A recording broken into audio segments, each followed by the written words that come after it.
After 10 months of negotiations, members of the Communications Workers of America have been unable to reach an agreement on what they see as a fair contract with Frontier Communications.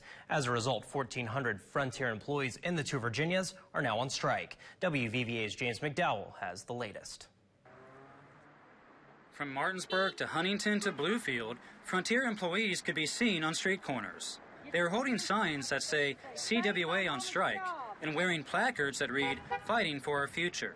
Johnny Bailey, president of CWA Local 2276, says outsourcing is the first of many sticking points.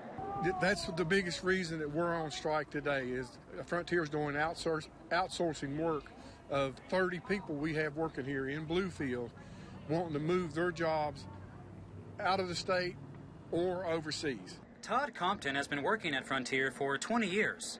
Compton prides himself on the customer service that he and others have provided.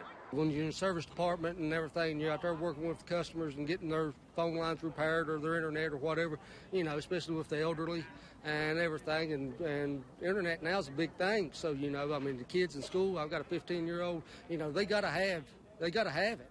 Compton says employees aren't striking for better pay or cheaper insurance.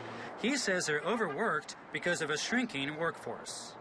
And, we don't have the people now to keep up with the outdated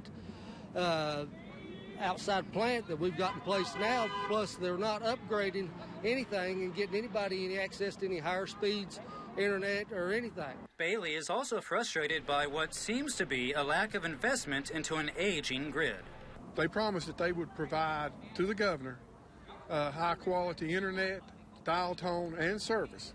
But Frontier will not spend the money to provide that type of service that we need to give the customer. So what does Frontier Communications have to say about the strike? I spoke with Communications Manager Andy Malinowski earlier this evening. He says they offered to keep 85% job security in place, but that the CWA was asking for 100%.